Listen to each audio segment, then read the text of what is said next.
Welcome our YouTube channel GS with आंसू। दोस्तों, BPSC PT के लिए सेट नंबर 4 लगाते हैं, जिसमें बहुत ही महत्वपूर्ण क्वेश्चन दिया गया है। जो लोग बिहार एसआई मेंस सीडीपीओ की तैयारी कर रहे हैं तो वो लोग भी सेट जरूर लगाएं। चलिए दोस्तों, शुरू करते हैं। पहला प्रश्न है, निम्न में से किसके द्वारा अनवरत योजना का प्रतिपादन किया गया था? तो दोस्तों, अनवरत योजना का प्रतिपादन किया गया था गुरनाल मिडल के द्वारा। अनवरत योजना की शुरुआत दोस्तों 1978-1980 के बीच में हुआ था। अगला प्रश्न देखते हैं, सर्व शिक्षा अभियान कार्यक्रम की शुरुआत किस पंचवर्षीय योजना के दौरान की गई थी? तो दोस्तों, सर्व शिक्षा अभियान कार्यक्रम की शुरुआत 10वीं पंचवर्षीय योजना के दौरान की गई थी। अगला प्रश्न देखते हैं, केंद्रीय बजट 2022-23 के अनुसार अगले 3 वर्षों के दौरान कितनी नई पीढ़ी की वंदे भारत रेलगाड़ियों का विकास और विनिर्माण किया जाएगा? तो दोस्तों, केंद्रीय बजट 2022-23 के अनुसार अगले 3 वर्षों के दौरान 400 नई पीढ़ी की वंदे भारत रेलगाड़ियों का विकास और विनिर्माण किया जाएगा। अगला प्रश्न देखते हैं, हिंदू वृद्धि दर संबंधित है। तो दोस्तों, हिंदू वृद्धि दर संबंधित है राष्ट्रीय आय से, जो कि ऑप्शन में नहीं दिया गया है, इसलिए दोस्तों ऑप्शन ई सही हो जाएगा, उपयुक्त में से कोई नहीं। अगला प्रश्न देखते हैं, निम्न में से कौन अर्थव्यवस्था के द्वितीयक क्षेत्र के अंतर्गत नहीं आता है? तो दोस्तों, अर्थव्यवस्था के द्वितीयक क्षेत्र के अंतर्गत नहीं आता है खनन, जबकि निर्माण, प्रसंस्करण तथा विनिर्माण, यह तीनों दोस्तों अर्थव्यवस्था के द्वितीयक क्षेत्र के अंतर्गत आते हैं। अगला प्रश्न देखते हैं, केंद्रीय बजट 2022-23 के अनुसार किसी भी वर्चुअल डिजिटल परिसंपत्ति के हस्तांतरण से हुई किसी भी आय पर कितने प्रतिशत की दर से कर लिया जाएगा? तो दोस्तों, केंद्रीय बजट 2022-23 के अनुसार किसी भी वर्चुअल डिजिटल परिसंपत्ति के हस्तांतरण से हुई किसी भी आय पर 30% की दर से कर लिया जाएगा।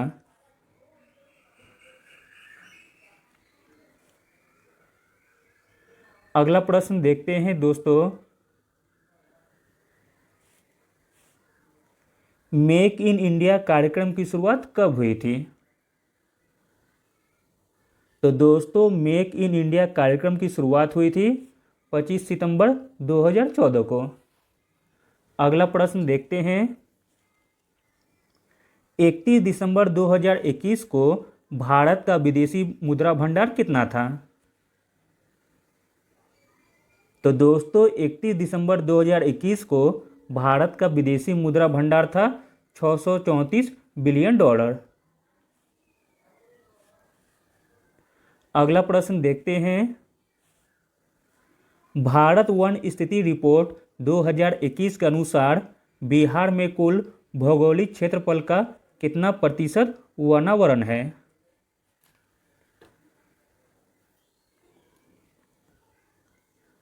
तो दोस्तों, भारत वन स्थिति रिपोर्ट 2021 के अनुसार बिहार में कुल भौगोलिक क्षेत्रफल का 7.84% वनावरण है।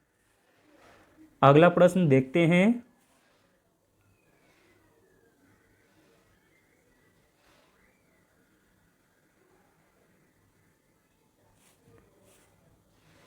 थोक मूल्य सूचकांक के स्थान पर उपभोक्ता मूल्य सूचकांक को मुद्रास्फीति माप के लिए किस समिति की सिफारिश पर चुना गया था?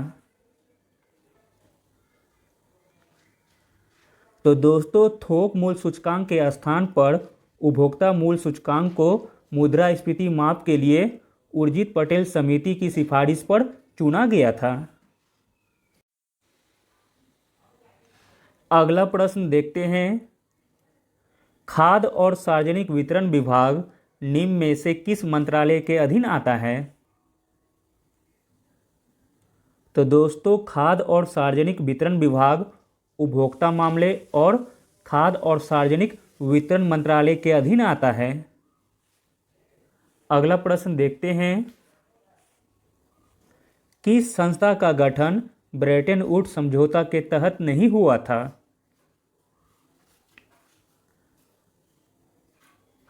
तो दोस्तों, वह संस्था का नाम था ब्रिक्स और विश्व व्यापार संगठन, जिसका गठन ब्रेटन वुड्स समझौता के तहत नहीं हुआ था। ब्रेटन वुड्स समझौता के अंतर्गत विश्व बैंक और अंतर्राष्ट्रीय मुद्रा कोष का गठन किया गया था। तो दोस्तों, इसका राइट आंसर हो जाएगा ऑप्शन ई, उपयुक्त में से एक से अधिक। ब्रिक्स की स्थापना दोस्तों जून 2009 में की गई थी। अगला प्रश्न देखते हैं, विश्व भुखमरी सूचकांक कौन जारी करता है? तो दोस्तों, विश्व भुखमरी सूचकांक जारी करता है कर्सन वर्ल्ड वाइड व वेल्थ हंगर हेल्प के द्वारा। अगला प्रश्न देखते हैं, स्वतंत्रता प्राप्ति के बाद भारत सरकार ने वर्ष 1949 में किसकी अध्यक्षता में एक राष्ट्रीय आय समिति का गठन किया गया था?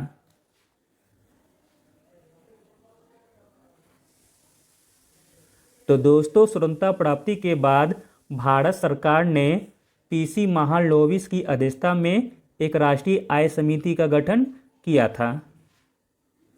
अगला प्रश्न देखते हैं दोस्तों,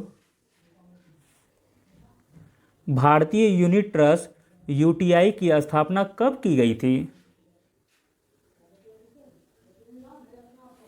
तो दोस्तों, यूटीआई की स्थापना की गई थी 1964 ईस्वी में। अगला प्रश्न देखते हैं, हाल ही में बिहार कृषि विश्वविद्यालय द्वारा पराली प्रबंधन के लिए किस मॉडल को पूरे राज्य में लागू करने का निर्णय किया गया है? तो दोस्तों, वह मॉडल का नाम है रोहतास मॉडल। बिहार कृषि विश्वविद्यालय द्वारा पराली प्रबंधन के लिए रोहतास मॉडल को पूरे राज्य में लागू करने का निर्णय किया गया है। अगला प्रश्न देखते हैं, जनगणना 2011 के अनुसार बिहार में कितने प्रतिशत लोग गांव में निवास करते हैं?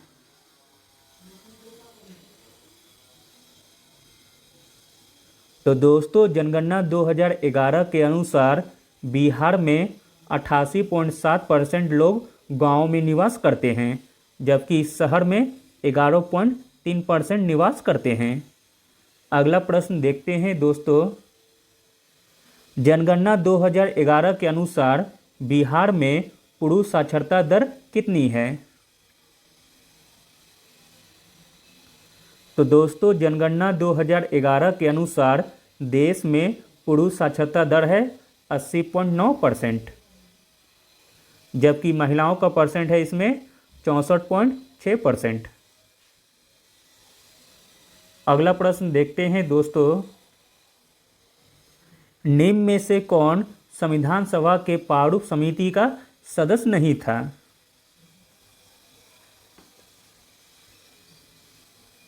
तो दोस्तों, संविधान सभा के प्रारूप समिति का सदस्य नहीं था, वह थे एस.सी. मुखर्जी, जबकि के.एम. मुंशी, बी.एल. मित्तर तथा डी.पी. खेतान, यह तीनों दोस्तों संविधान सभा के प्रारूप समिति के सदस्य थे। प्रारूप समिति का गठन दोस्तों 29 अगस्त 1947 को किया गया था। इसमें कुल 7 सदस्य थे।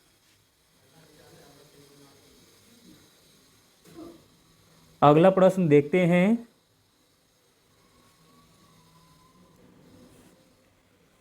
निम्न में से कौन सा अधिकार अनुच्छेद 21 के अंतर्गत आता है?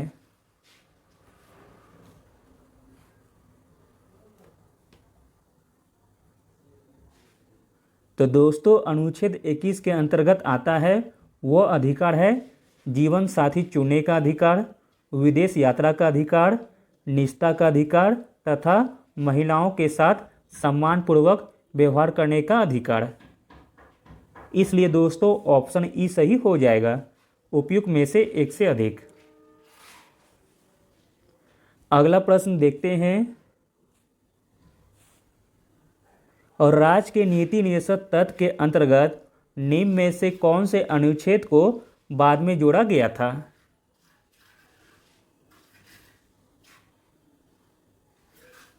तो दोस्तों इसका राइट आंसर हो जाएगा ऑप्शन ई, उपयुक्त में से कोई नहीं, क्योंकि ये चारों अनुच्छेद पहले से वर्णित थे।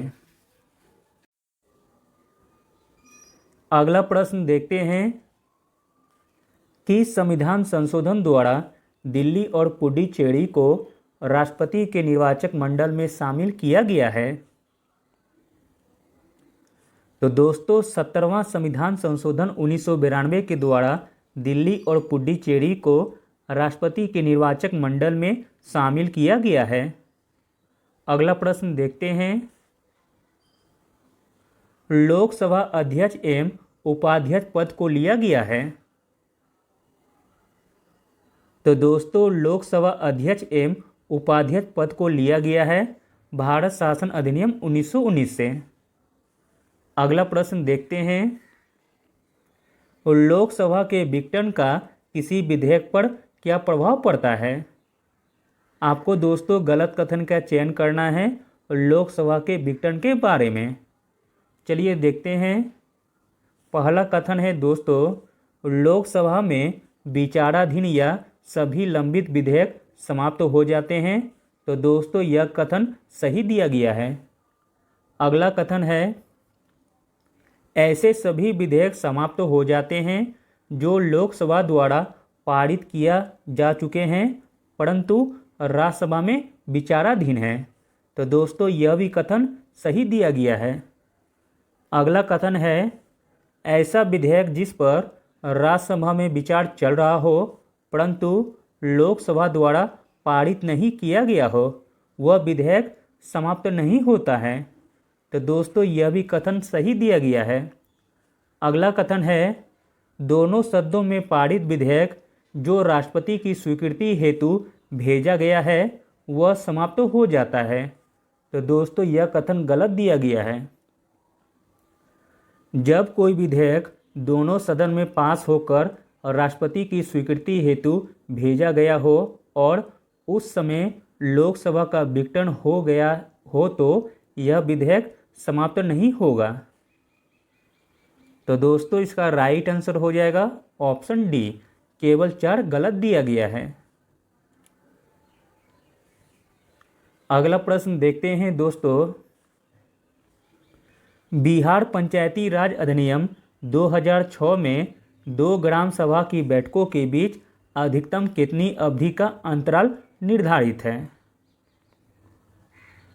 तो दोस्तों बिहार पंचायती राज अधिनियम 2006 में 2 ग्राम सभा की बैठकों के बीच अधिकतम 3 महीनों की अवधि का अंतराल निर्धारित है।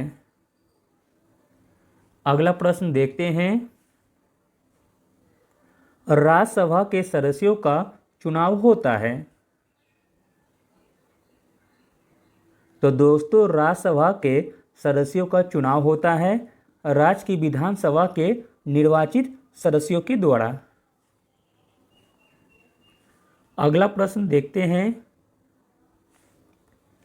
भारत के संसदीय इतिहास में आज तक सबसे अधिक बार किस प्रधानमंत्री के खिलाफ अविश्वास प्रस्ताव लाया गया था?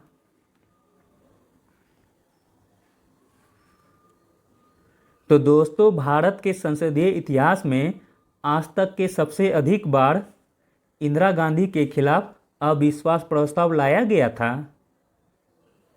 आज तक भारतीय संसदीय इतिहास में लोकसभा में कुल 27 अविश्वास प्रस्ताव लाए जा चुके हैं जिसमें सर्वाधिक 15 अविश्वास प्रस्ताव इंदिरा गांधी की सरकार के विरुद्ध लाया गया था। अगला प्रश्न देखते हैं। नियंत्रक एवं महालेखा परीक्षक की रिपोर्ट की जांच कौन करता है? तो दोस्तों नियंत्रक एवं महालेखा परीक्षक की रिपोर्ट की जांच करता है लोक लेखा समिति। लोक लेखा समिति सबसे पुरानी संसदीय समिति है। इसमें कुल 22 सदस्य होते हैं, जिसमें 15 लोकसभा के और 7 राज्यसभा से चुने जाते हैं। अगला प्रश्न देखते हैं दोस्तों, बलवंत राय मेहता समिति की संस्तुति पर पंचायती राज व्यवस्था सर्वप्रथम किन राज्यों में प्रारंभ की गई थी?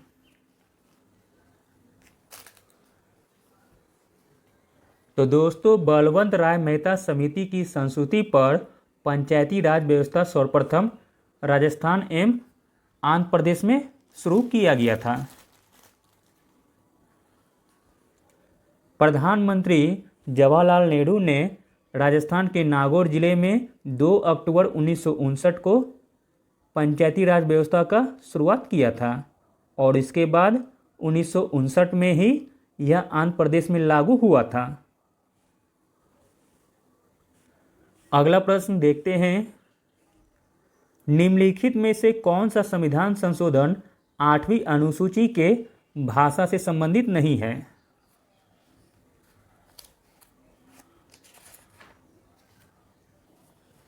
तो दोस्तों इसका राइट आंसर हो जाएगा ऑप्शन बी, 26वां संविधान संशोधन 1971। 26वां संविधान संशोधन 1971 जो कि 8वीं अनुसूची के भाषा से संबंधित नहीं है। 26वां संविधान संशोधन दोस्तों पृथ्वी पर से संबंधित है, जबकि 21वां संविधान संशोधन 1967, 71वां संविधान संशोधन 1992, 92वां संविधान संशोधन 2003 यह तीनों दोस्तों 8वीं अनुसूची के भाषा से संबंधित है।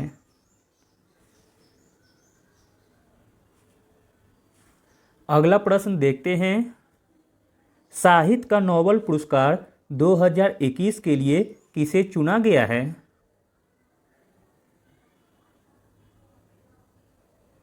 तो दोस्तों साहित्य का नोबेल पुरस्कार 2021 के लिए चुना गया है अब्दुल रज्जाक गुरनाजी को। अगला प्रश्न देखते हैं, सूची 1 को सूची 2 के साथ सुमेलित करना है। चलिए देखते हैं दोस्तों।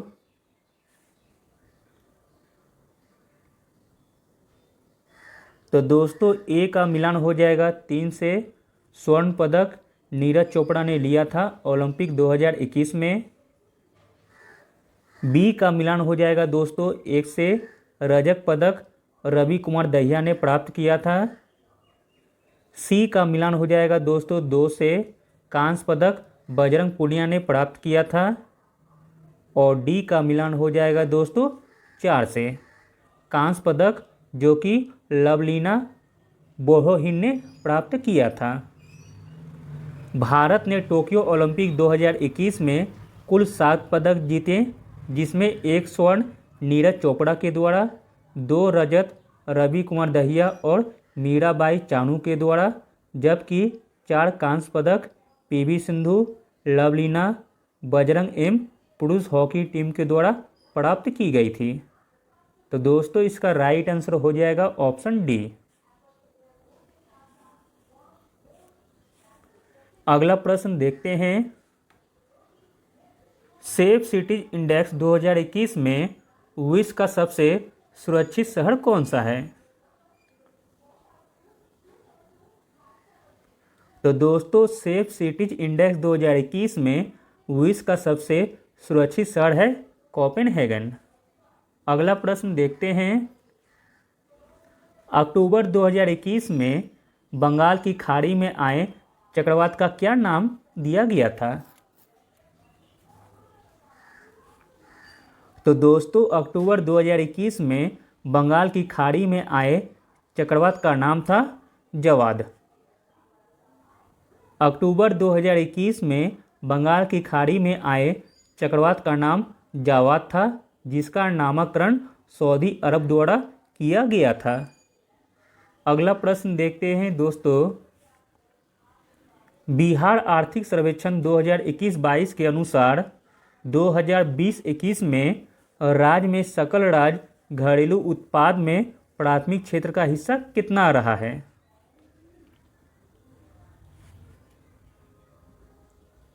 तो दोस्तों, बिहार आर्थिक सर्वेक्षण 2021-22 के अनुसार 2020-21 में राज्य में सकल राज्य घरेलू उत्पाद में प्राथमिक क्षेत्र का हिस्सा था 19.2%।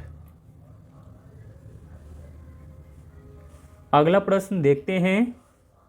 बिहार आर्थिक सर्वेक्षण 2021-22 के अनुसार बिहार के किस जिले में वर्ष 2019-20 में प्रति व्यक्ति सकल जिला घरेलू उत्पाद सबसे कम था? तो दोस्तों, बिहार आर्थिक सर्वेक्षण 2021-22 के अनुसार बिहार के शिवहर जिले में वर्ष 2019-20 में प्रति व्यक्ति सकल जिला घरेलू उत्पाद सबसे कम था। अगला प्रश्न देखते हैं दोस्तों। वर्ष 2020-21 में बिहार में मछली का उत्पादन कितना रहा है?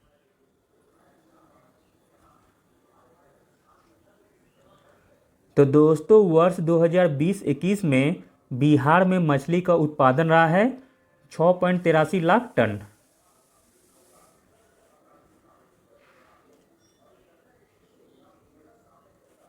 अगला प्रश्न देखते हैं। हाल ही में किस देश ने कोरस या मूंगा को नुकसान पहुंचाने वाले सनस्क्रीन पर प्रतिबंध लगा दिया है?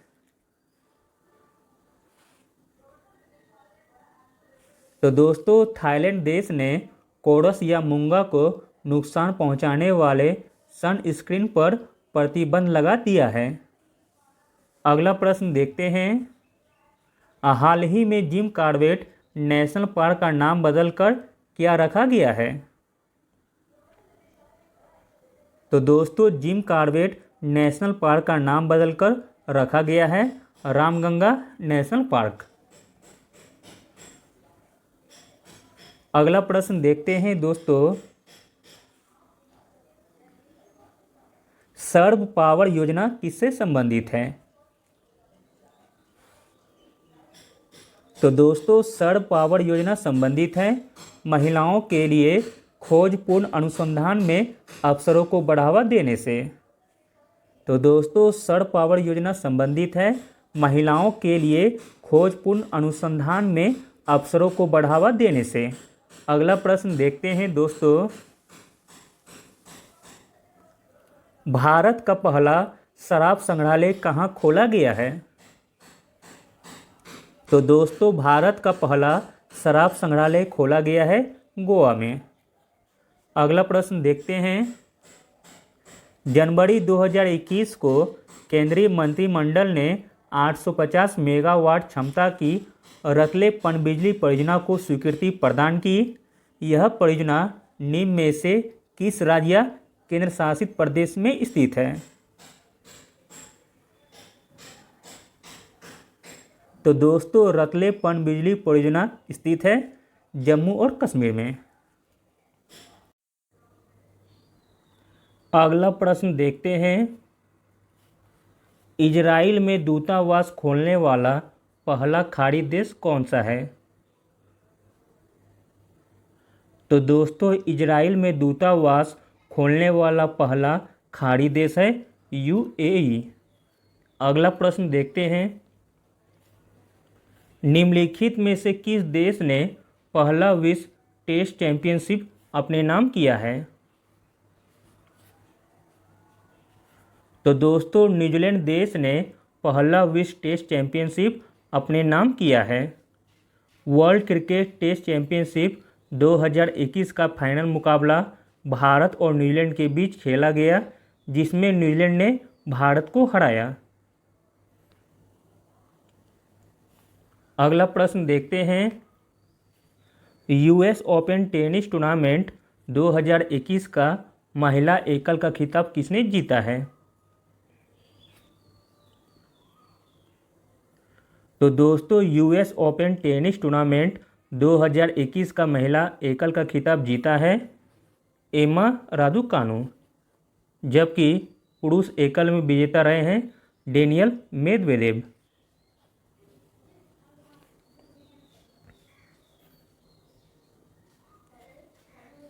अगला प्रश्न देखते हैं, विश्व के सबसे युवा शतरंज ग्रैंड मास्टर कौन बने हैं?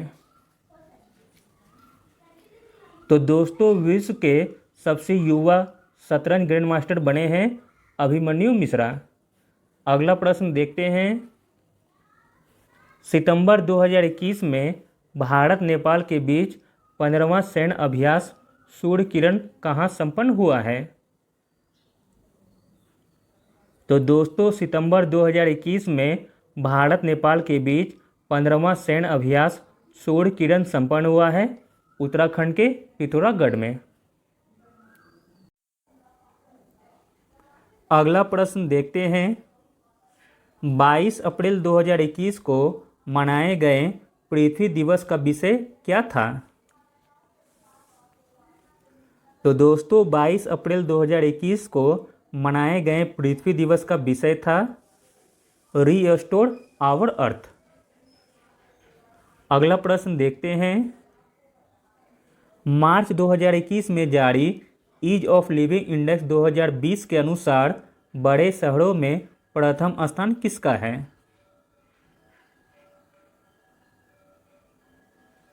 तो दोस्तों मार्च 2021 में जारी ईज ऑफ लिविंग इंडेक्स 2020 के अनुसार बड़े शहरों में प्रथम स्थान है बेंगलुरु, जबकि दूसरे स्थान पर है दोस्तों पुणे। अगला प्रश्न देखते हैं,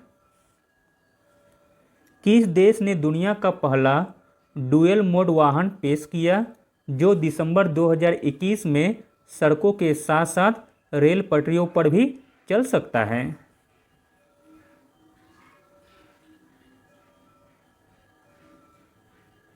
तो दोस्तों दुनिया का पहला डुअल मोड वाहन पेश किया गया है जापान देश के द्वारा। अगला प्रश्न देखते हैं दोस्तों, निम्नलिखित में से किसने निधि 2.0 योजना की शुरुआत की है?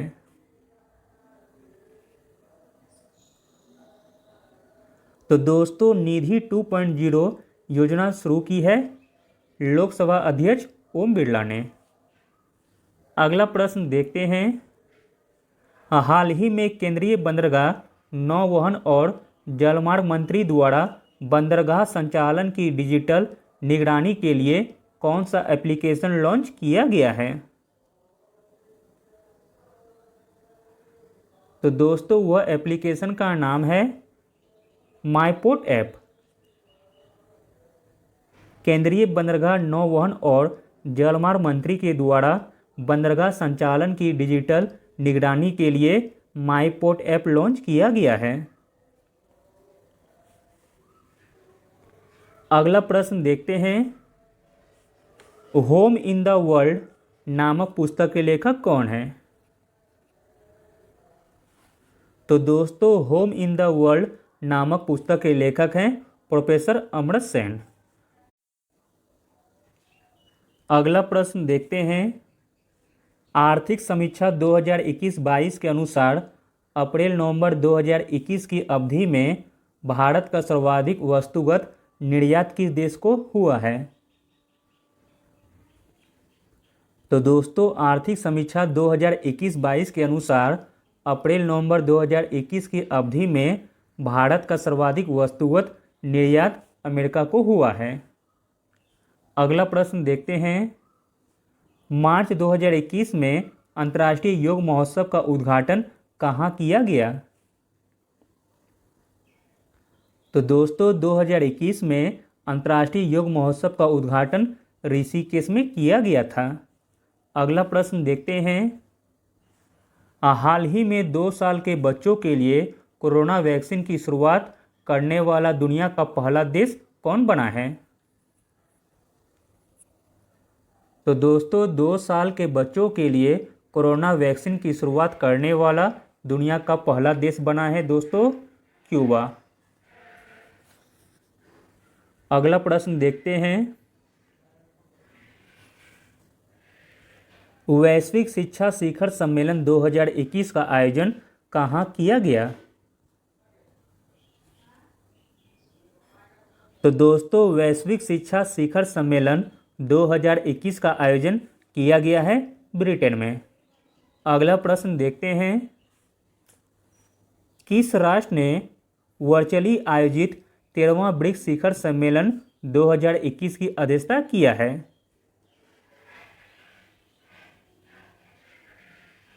तो दोस्तों 13वां ब्रिक्स शिखर सम्मेलन की अध्यक्षता की गई है भारत देश के द्वारा। अगला प्रश्न देखते हैं दोस्तों, जलवायु परिवर्तन से निपटने के लिए किस बैंक ने हरित और सतत जमा पहल की शुरुआत की है? तो दोस्तों जलवायु परिवर्तन से निपटने के लिए HDFC बैंक ने हरित और सतत जमा पहल की शुरुआत की है।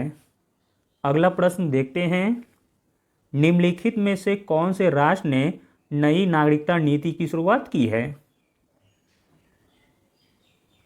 तो दोस्तों नई नागरिकता नीति की शुरुआत की है UAE ने।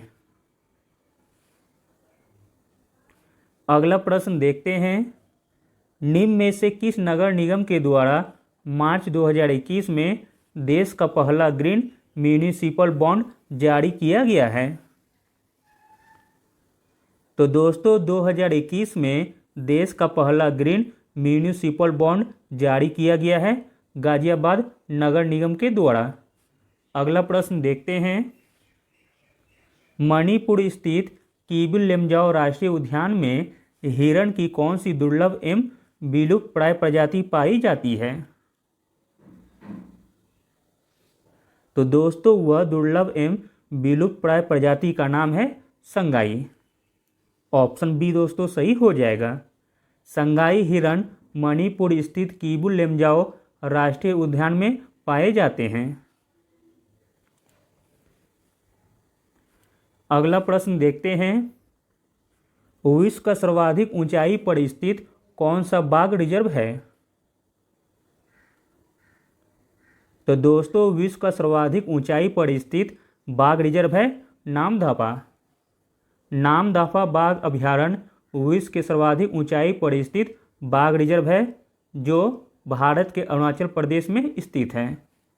अगला प्रश्न देखते हैं, एशियाई जंगली गधा कहाँ पाया जाता है? तो दोस्तों एशियाई जंगली गधा पाया जाता है कच्छ का रण में। अगला प्रश्न देखते हैं,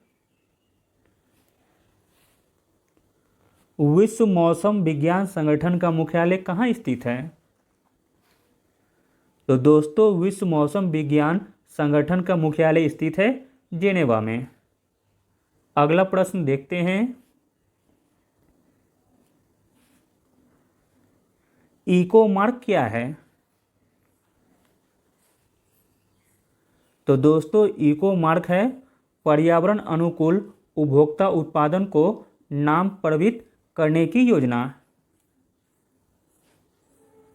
अगला प्रश्न देखते हैं, आल्प्स पर्वत की सबसे ऊंची चोटी कौन सी है? तो दोस्तों आल्प्स पर्वत की सबसे ऊंची चोटी है माउंट ब्लैक।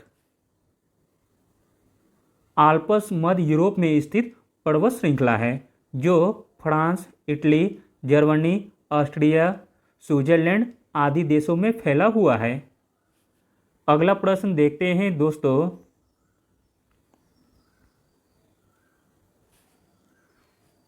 लद्दाख की सीमा स्पर्श करती है?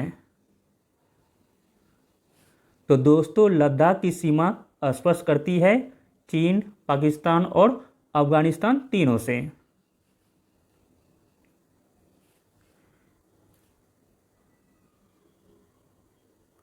अगला प्रश्न देखते हैं दोस्तों, अंटार्कटिका में स्थापित भारत का प्रथम ध्रुवीय अनुसंधान केंद्र का नाम क्या है? तो दोस्तों अंटार्कटिका में स्थापित भारत का प्रथम ध्रुवीय अनुसंधान केंद्र का नाम है दक्षिण गंगोत्री। और इसे वर्ष 1980 में स्थापित किया गया था। अगला प्रश्न देखते हैं। निम्न में से कौन सी नदी उत्तर एवं दक्षिण भारत के बीच पारंपरिक सीमा बनाती है? तो दोस्तों वह नदी है नर्मदा नदी, जो कि उत्तर एवं दक्षिण भारत के बीच पारंपरिक सीमा बनाती है। अगला प्रश्न देखते हैं दोस्तों। भारत के किस जनजाति को मूल रूप से अफ्रीकी जनजाति माना जाता है?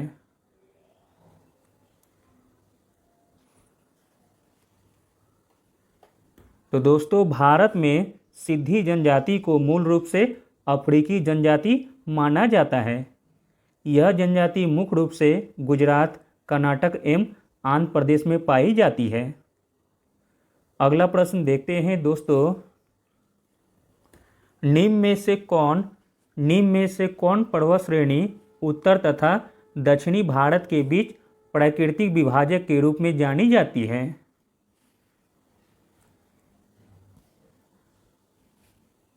तो दोस्तों विंध्य पर्वत श्रेणी उत्तर तथा दक्षिणी भारत के बीच प्राकृतिक विभाजक के रूप में जानी जाती है। अगला प्रश्न देखते हैं दोस्तों। भारत में सबसे अधिक दूरी वाला यात्री रेल मार्ग कौन सा है? तो दोस्तों भारत में सबसे अधिक दूरी वाली यात्री रेल मार्ग है डिब्रूगढ़ से कन्याकुमारी तक। अगला प्रश्न देखते हैं। विश्व में सर्वाधिक कोयला का उत्पादन करने वाला देश कौन सा है? तो दोस्तों विश्व में सर्वाधिक कोयले का उत्पादन करने वाला देश है चीन। विश्व में कुल कोयला उत्पादन का 90% हिस्सा चीन में उत्पादन होता है। अगला प्रश्न देखते हैं। निम्न में से किस पर्वत श्रृंखला का निर्माण महाद्वीपीय भ्रंश से हुआ है? तो दोस्तों वह पर्वत श्रृंखला है अरावली, जिसका निर्माण महाद्वीपीय भ्रंश से हुआ है। अगला प्रश्न देखते हैं दोस्तों। निम्न में से सबसे छोटी तटरेखा किस देश की है?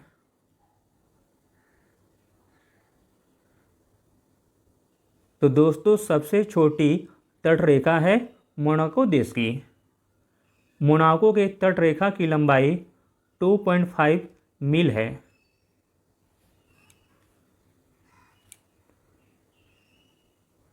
अगला प्रश्न देखते हैं दोस्तों। निम्न में से कौन सी पहाड़ियां मीजो हिल्स का हिस्सा है?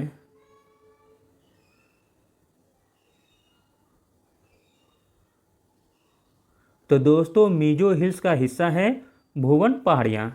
ऑप्शन सी दोस्तों सही हो जाएगा। गारो खासी एवं जयंतिया की पहाड़ी मेघालय के पठार का हिस्सा है। नीलगिरी की पहाड़ियां पश्चिमी घाट पर्वत का हिस्सा है, जबकि भुवन पहाड़ियां मीजो हिल्स या लुसाई हिल्स का हिस्सा है। अगला प्रश्न देखते हैं। वर्ष 2011 की जनगणना के अनुसार भारत की कुल जनसंख्या में ग्रामीण जनसंख्या का प्रतिशत कितना हिस्सा है? तो दोस्तों वर्ष 2011 की जनगणना के अनुसार भारत की कुल जनसंख्या में ग्रामीण जनसंख्या का परसेंट है 68.8%, जबकि शहरी जनसंख्या का परसेंट है 31.2%। अगला प्रश्न देखते हैं। भारत में चूना पत्थर मुख्य रूप से किस प्रकार के शैल क्रम में पाए जाते हैं?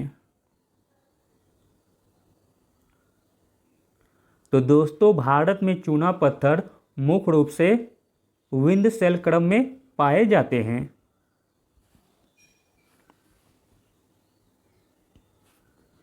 अगला प्रश्न देखते हैं। 2011 की जनगणना के अनुसार भारत में न्यूनतम बाल लिंगानुपात वाला राज्य कौन सा है? आपको बताना है दोस्तों 2011 की जनगणना के अनुसार भारत में न्यूनतम बाल लिंगानुपात वाला राज्य कौन सा है? तो दोस्तों वह राज्य है हरियाणा। वर्ष 2011 की जनगणना के अनुसार हरियाणा भारत का सबसे न्यूनतम बाल लिंगानुपात वाला राज्य है, जिसकी संख्या है 834। अगला प्रश्न देखते हैं। दिल्ली सल्तनत के किस शासक ने तुर्कान-ए-चहलगानी यानी कि चालीसा दल का दमन किया था? तो दोस्तों तुर्कान-ए-चहलगानी का दमन किया था बलबन ने। अगला प्रश्न देखते हैं। राजसी तंगड़ी या तालीकोटा युद्ध के समय विजयनगर का शासक कौन था? तो दोस्तों राजसी तंगड़ी या तालीकोटा युद्ध के समय विजयनगर का शासक था सदाशिव राय। और तालीकोटा का युद्ध दोस्तों 1565 में हुआ था। अगला प्रश्न देखते हैं। किस सिख गुरु को खुसरो की सहायता करने के कारण जहांगीर द्वारा उन पर राजद्रोह का आरोप लगाकर फांसी की सजा दी गई थी? तो दोस्तों वह सिख गुरु थे गुरु अर्जुन देव। अगला प्रश्न देखते हैं। दिल्ली सल्तनत के किस सुल्तान ने इस्लामी शरीयत कानून द्वारा मान्यता प्राप्त केवल 4 करोड़ खराज, जकात, जजिया और खुम्स को ही आरोपित किया था? तो दोस्तों दिल्ली सल्तनत के फिरोज शाह तुगलक ने इस्लामी शरीयत कानून द्वारा मान्यता प्राप्त केवल 4 करोड़ खराज, जकात, जजिया और खुम्स को ही आरोपित किया था। तो दोस्तों ऑप्शन में तो फिरोज शाह तुगलक नहीं दिया गया है, इसलिए ऑप्शन ई सही हो जाएगा। उपयुक्त में से कोई नहीं। अगला प्रश्न देखते हैं। किस वर्ष शिवाजी ने काशी के प्रसिद्ध विद्वान गंगा भट्ट से अपना राज्याभिषेक रायगढ़ में कराया एवं छत्रपति की उपाधि धारण की? तो दोस्तों 14 जून 1674 ईस्वी में शिवाजी ने काशी के प्रसिद्ध विद्वान गंगा भट्ट से अपना राज्याभिषेक रायगढ़ में कराया एवं छत्रपति की उपाधि धारण की। शिवाजी की मृत्यु 12 अप्रैल 1680 में हुई थी। अगला प्रश्न देखते हैं। मिथिला के कर्नाट वंश की स्थापना किसने की थी? तो दोस्तों मिथिला के कर्नाट वंश की स्थापना की थी नानीदेव ने। अगला प्रश्न देखते हैं। तराइन के प्रथम युद्ध में पृथ्वीराज चौहान का सेनापति कौन था?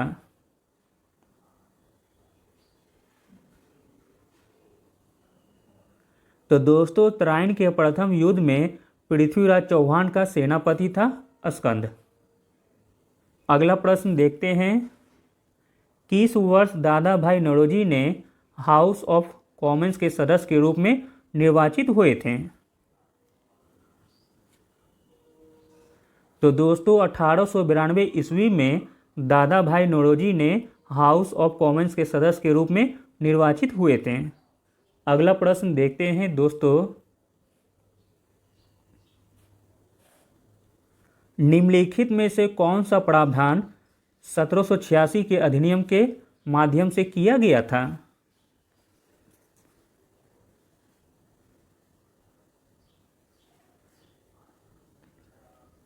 पहला कथन है दोस्तों, गवर्नर जनरल को विशेष परिस्थितियों में अपने परिषद के निर्णय को निरस्त कर अपने निर्णय लागू करने का अधिकार मिला था। तो दोस्तों यह कथन बिल्कुल सही दिया गया है 1786 के अधिनियम के बारे में। अगला कथन है दोस्तों, गवर्नर जनरल को प्रधान सेनापति की शक्तियां भी प्रदान की गई थी। तो दोस्तों यह भी कथन सही दिया गया है। अगला कथन है, कंपनी के कर्मचारियों को उपहार लेने पर प्रतिबंध लगा दिया था।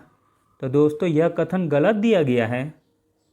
अगला कथन है, गवर्नर जनरल इन काउंसिल को सर्वोच्च न्यायालय की अधिकारिता से मुक्त कर दिया गया था। तो दोस्तों यह भी कथन गलत दिया गया है। केवल ए और बी कथन सही दिए गए हैं। इस प्रकार दोस्तों ऑप्शन ई सही हो जाएगा, उपयुक्त में से एक से अधिक।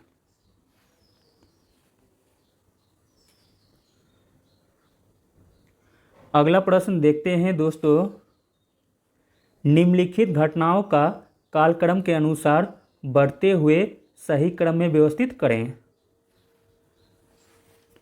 चलिए दोस्तों व्यवस्थित करते हैं। पहला है वास्को डी गामा का दूसरी बार भारत यात्रा, जो कि 1501 में हुआ था दोस्तों। दूसरा है वांडी वंश का निर्णायक युद्ध, जो कि 1760 में हुआ था। अगला है ब्रिटिश ईस्ट इंडिया कंपनी की स्थापना, जो कि दोस्तों 1599 में हुई थी। अगला है वेदरा का निर्णायक युद्ध, जो कि 1759 में हुआ था। चलिए दोस्तों अब इसे व्यवस्थित करते हैं। तो दोस्तों पहले हो जाएगा वास्को डी गामा का दूसरी बार भारत आगमन 1501 में। फिर हो जाएगा दोस्तों ब्रिटिश ईस्ट इंडिया कंपनी की स्थापना 1599 में। और इसके बाद होगा वेदरा का निर्णायक युद्ध 1759 में। और फिर लास्ट हो जाएगा वांडी वंश का निर्णायक युद्ध, जो कि 1760 में हुआ था। इस प्रकार दोस्तों ऑप्शन सी सही हो जाएगा। अगला प्रश्न देखते हैं, गांधी जी द्वारा चंपारण सत्याग्रह के बाद बागान मालिक किसानों से की गई अवैध वसूली का कितना % वापस करने पर राजी हुए थे। तो दोस्तों गांधी जी द्वारा चंपारण सत्याग्रह के बाद बागान मालिक किसानों से की गई अवैध वसूली का 25% वापस करने पर राजी हुए थे। अगला प्रश्न देखते हैं, इंडियन नेशनल सोशल कॉन्फ्रेंस की स्थापना किसने की थी। तो दोस्तों इंडियन नेशनल सोशल कॉन्फ्रेंस की स्थापना की थी MG राणा डे ने। और इसकी स्थापना की गई थी दोस्तों 1887 ईस्वी में बम्बई में। अगला प्रश्न देखते हैं, निम्नलिखित में से कौन असहयोग आंदोलन के प्रस्ताव से असंतुष्ट होकर कांग्रेस पार्टी से अलग हो गए थे। तो दोस्तों असहयोग आंदोलन के प्रस्ताव से असंतुष्ट होकर कांग्रेस पार्टी से अलग हो गए थे Annie Besant, Mohammad Ali Jinnah, CR दास तथा बिपिन चंद्र पाल। इस प्रकार दोस्तों ऑप्शन ई सही हो जाएगा, उपयुक्त में से एक से अधिक। अगला प्रश्न देखते हैं, किस मुगल सम्राट के काल में ईस्ट इंडिया कंपनी ने भारत में सर्वप्रथम कारखाना स्थापित किया था। तो दोस्तों जहांगीर के काल में ईस्ट इंडिया कंपनी ने भारत में सर्वप्रथम कारखाना स्थापित किया था। अगला प्रश्न देखते हैं, निम्नलिखित में से कौन अवध राज का संस्थापक था।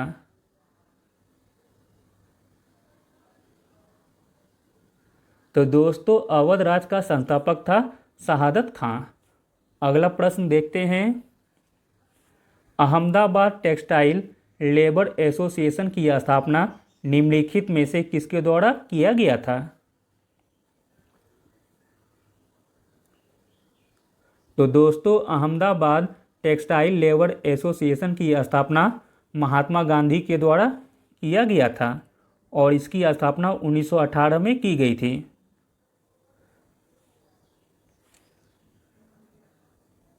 अगला प्रश्न देखते हैं दोस्तों, वानर सेना एवं मंजरी सेना का गठन किस आंदोलन के दौरान किया गया था। तो दोस्तों वानर सेना एवं मंजरी सेना का गठन सविनय अवज्ञा आंदोलन के दौरान किया गया था। अगला प्रश्न देखते हैं, मराठी ग्रंथ दासबोध की स्थापना, दासबोध की रचना निम्नलिखित में से किस संत ने की थी। तो दोस्तों दासबोध की रचना की गई थी रामदास के द्वारा। अगला प्रश्न देखते हैं, भारत में ब्रिटिश शासन के दौरान निम्नलिखित में से किस वर्ष दिल्ली दरबार का आयोजन नहीं किया गया था।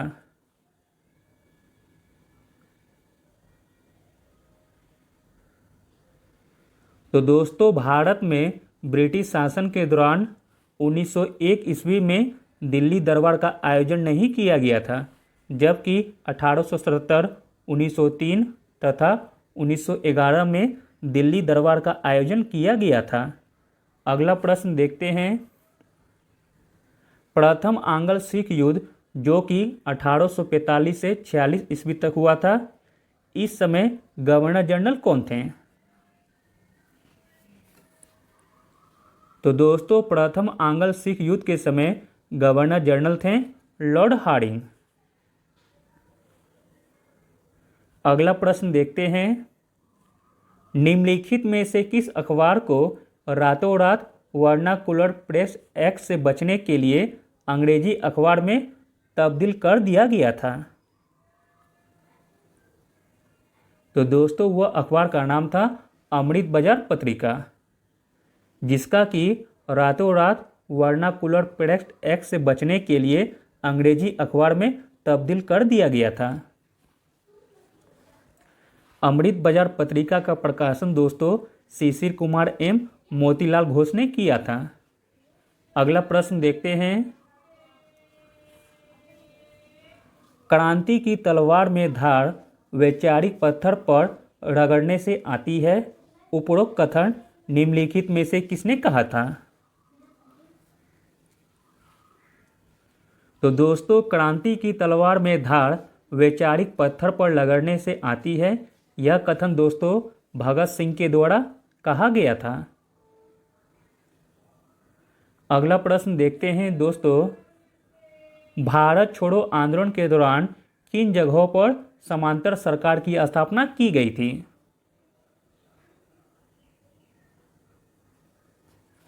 तो दोस्तों भारत छोड़ो आंदोलन के दौरान समांतर सरकार की स्थापना की गई थी सतारा में, बलिया में तथा मिदनापुर में। तो दोस्तों इसका राइट आंसर हो जाएगा ऑप्शन सी। अगला प्रश्न देखते हैं दोस्तों।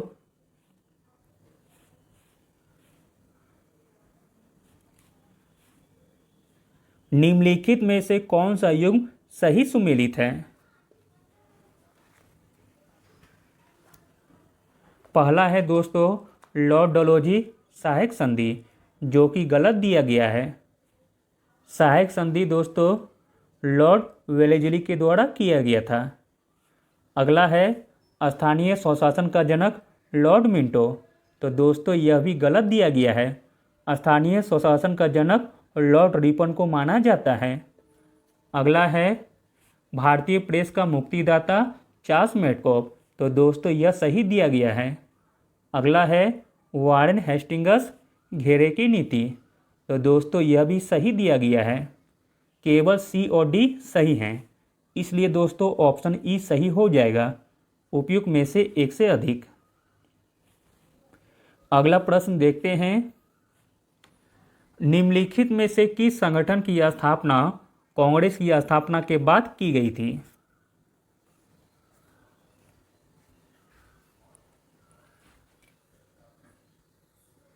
तो दोस्तों वह संगठन का नाम था the servant of India society, जिसकी स्थापना कांग्रेस की स्थापना के बाद की गई थी 1905 में गोपाल कृष्ण गोखले के द्वारा। अगला प्रश्न देखते हैं दोस्तों। सुभाष चंद्र बोस ने निम्नलिखित में से किस देश में आज़ाद हिंद रेडियो की शुरुआत की थी? तो दोस्तों आज़ाद हिंद रेडियो की शुरुआत की गई थी जर्मनी में। अगला प्रश्न देखते हैं। बिहार में असहयोग आंदोलन के दौरान नवंबर 1920 में किस स्थान पर नाकाबंदी आंदोलन चलाया गया था?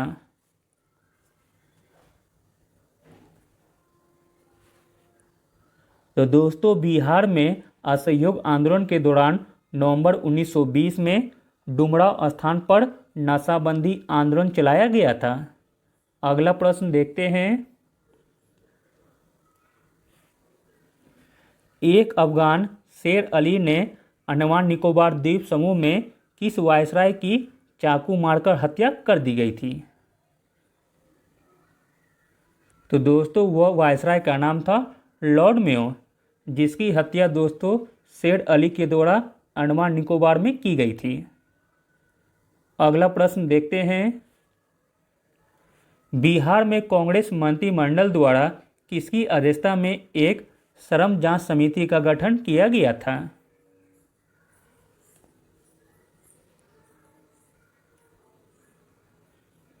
तो दोस्तों, बिहार में कांग्रेस मंत्रिमंडल द्वारा राजेंद्र प्रसाद की अध्यक्षता में एक श्रम जांच समिति का गठन किया गया था। अगला प्रश्न देखते हैं, निम्न में से किस क्षेत्र में अस्थायी बंदोबस्त की प्रथा प्रचलित नहीं थी? तो दोस्तों, वह क्षेत्र था पंजाब, जहां की अस्थायी बंदोबस्त की प्रथा प्रचलित नहीं थी, जबकि बंगाल, उड़ीसा तथा बिहार, यह तीनों में दोस्तों अस्थायी बंदोबस्त की प्रथा प्रचलित थी। अगला प्रश्न देखते हैं, निम्नलिखित में से कौन सा रासायनिक परिवर्तन का उदाहरण है?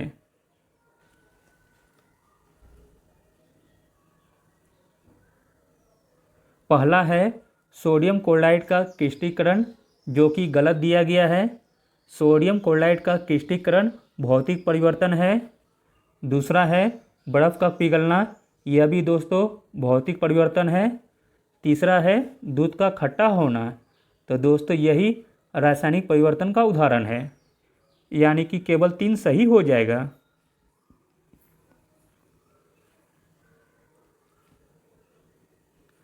अगला प्रश्न देखते हैं, एक आदमी अपने सिर पर एक क्षैतिज तल पर एक स्थान से दूसरे स्थान पर एक भारी बॉक्स रखता है, इस मामले में वो करता है।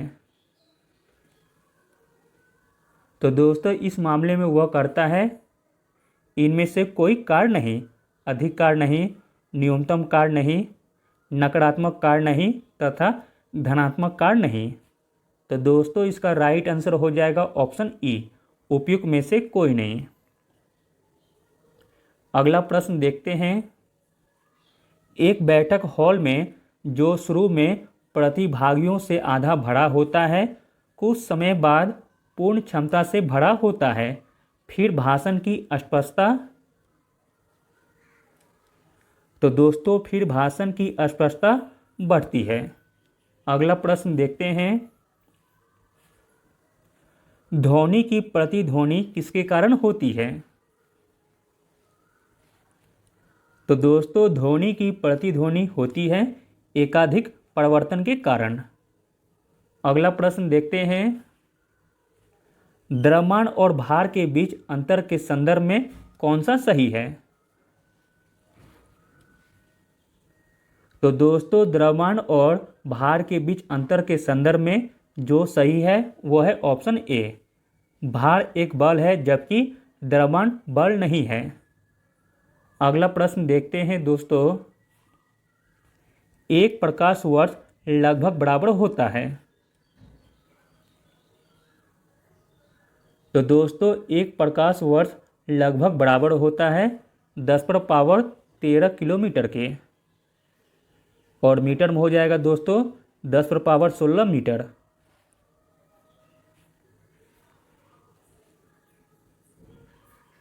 अगला प्रश्न देखते हैं, हाइड्रोजन के सभी समस्थानिकों में न्यूट्रॉन की कुल संख्या कितनी है? तो दोस्तों, हाइड्रोजन के सभी समस्थानिकों में न्यूट्रॉन की कुल संख्या है 3। अगला प्रश्न देखते हैं, रदरफोर्ड के प्रयोग में अधिकांश अल्फा कण सीधे पन्नी के माध्यम से जाते हैं, क्योंकि तो दोस्तों, रदरफोर्ड के प्रयोग में अधिकांश अल्फा कण सीधे पन्नी के माध्यम से जाते हैं, क्योंकि परमाणु का अधिकांश भाग खाली है। अगला प्रश्न देखते हैं दोस्तों, निम्नलिखित में से कौन शुद्ध पदार्थ नहीं है?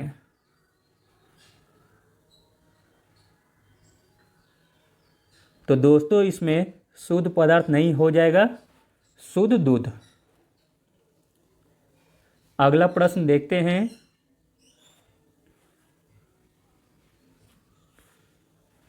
ग्रीष्म ऋतु में मिट्टी के घड़े में रखा पानी किस घटना के कारण ठंडा हो जाता है? तो दोस्तों ग्रीष्म ऋतु में मिट्टी के घड़े में रखा पानी ठंडा हो जाता है वाष्पीकरण के कारण। अगला प्रश्न देखते हैं। दृष्टिबाधित छात्र निम्नलिखित में से किसका उपयोग अम्ल क्षार संकेतक के रूप में कर सकता है?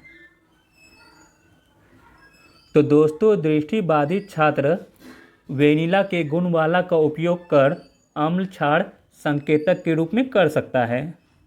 अगला प्रश्न देखते हैं। पीएच स्केल होता है? तो दोस्तों पीएच स्केल होता है 0 से 14 के बीच। अगला प्रश्न देखते हैं। कॉस्मिक किरणों के संबंध में निम्न में से कौन सा कथन सही नहीं है? तो दोस्तों कॉस्मिक किरणों के संबंध में जो कथन सही नहीं है वह है ऑप्शन डी। यह विद्युत चुंबकीय स्पेक्ट्रम का भाग होती है, जो कि गलत कथन दिया गया है। बाकी सभी कथन दोस्तों सही दिए गए हैं। यह उच्च ऊर्जा वाले कण होते हैं। इसकी गति प्रकाश की गति के समान होती है। यह आवेशी तथा अनावेशी दोनों प्रकार की होती है। अगला प्रश्न देखते हैं दोस्तों। डिटर्जेंट पाउडर में फॉस्फेट की भूमिका क्या है? तो दोस्तों डिटर्जेंट पाउडर में फॉस्फेट की भूमिका है Ca तथा Mg को पानी से हटाना, जो कठोरता का कारण बनते हैं। अगला प्रश्न देखते हैं। ग्लूकोमा का उपचार निम्न में से किसके द्वारा किया जाता है?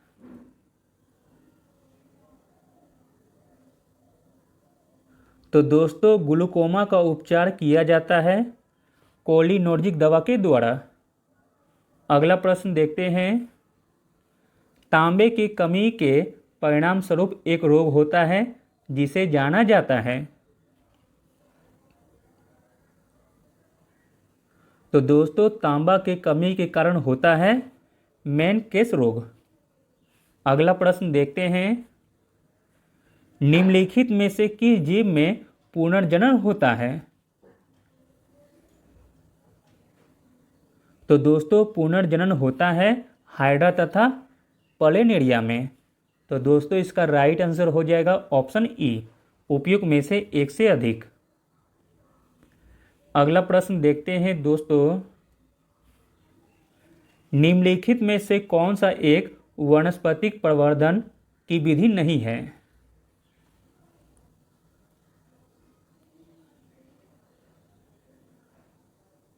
तो दोस्तों वह है बोवाई, जो कि वानस्पतिक प्रवर्धन की विधि नहीं है। बुआई कृषि पद्धति में बीज बोने की एक विधि है, जबकि बडिंग, लेयरिंग और टिश्यू कल्चर वानस्पतिक प्रवर्धन की विधि है। अगला प्रश्न देखते हैं। थायराइड ग्रंथि से थायरोक्सिन स्रावित करने के लिए उत्तेजित करने वाला अंतःस्रावी हार्मोन कौन सा है? तो दोस्तों वह हार्मोन का नाम है TSH। थायराइड ग्रंथि से थायरोक्सिन स्रावित करने के लिए उत्तेजित करने वाला अंतःस्रावी हार्मोन है TSH। अगला प्रश्न देखते हैं। डायस्टोल के दौरान तो दोस्तों डायस्टोल के दौरान हृदय रक्त से भर जाता है। अगला प्रश्न देखते हैं। धमनी एक रक्त वाहिका है जो रक्त ले जाती है। तो दोस्तों धमनी एक रक्त वाहिका है जो रक्त को ले जाती है हृदय से दूर। अगला प्रश्न देखते हैं। कौन सी कोशिकाओं को सच्ची कोशिकाओं नहीं माना जा सकता है?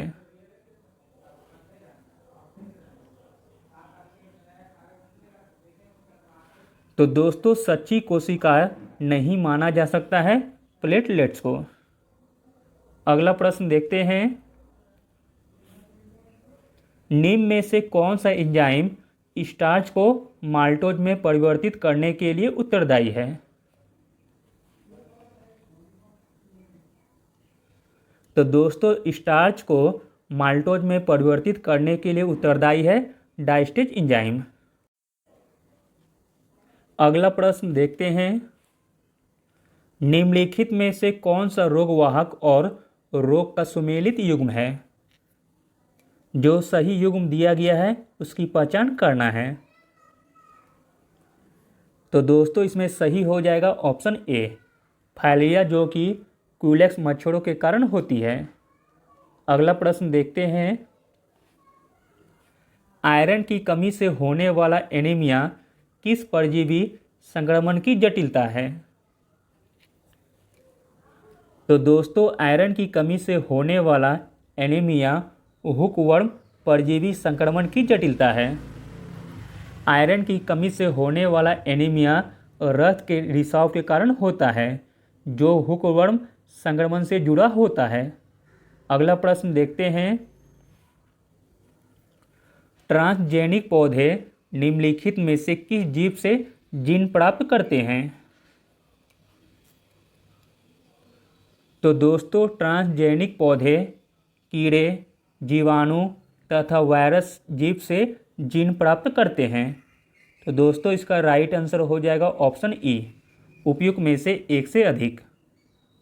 अगला प्रश्न देखते हैं दोस्तों, निम्नलिखित में से किसका उपयोग प्रोबायोटिक के रूप में किया जाता है? तो दोस्तों लैक्टोबैसिलस का उपयोग प्रोबायोटिक के रूप में किया जाता है। अगला प्रश्न देखते हैं,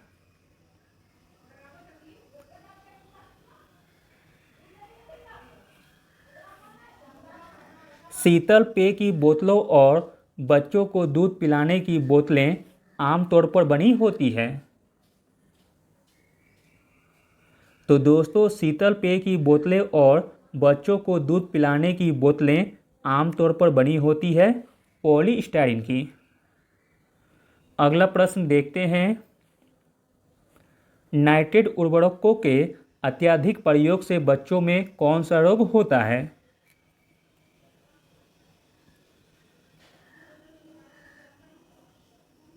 तो दोस्तों नाइट्रेट उर्वरक के अत्यधिक प्रयोग से बच्चों में होने वाला रोग है मेथेमोग्लोनोमिया। ऑप्शन दोस्तों सी सही हो जाएगा। अगला प्रश्न देखते हैं, बायोगैस में मीथेन कितने % सामग्री है? तो दोस्तों बायोगैस में मीथेन सामग्री है 55.8%।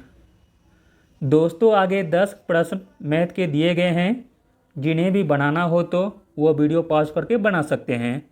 मैं सभी का आंसर बता देता हूँ। तो दोस्तों 141 का आंसर हो जाएगा ऑप्शन ए। 142 का आंसर होगा दोस्तों ऑप्शन ए। 143 का आंसर होगा ऑप्शन बी। 144 का आंसर हो जाएगा ऑप्शन बी।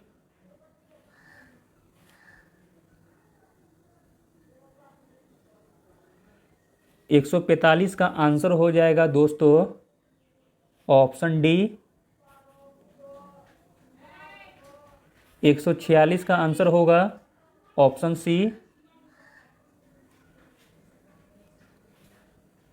147 का आंसर हो जाएगा दोस्तों ऑप्शन ए। 148 का आंसर होगा ऑप्शन बी। 149 का आंसर हो जाएगा दोस्तों ऑप्शन ई। और लास्ट 150 का आंसर हो जाएगा ऑप्शन ए। Thank you.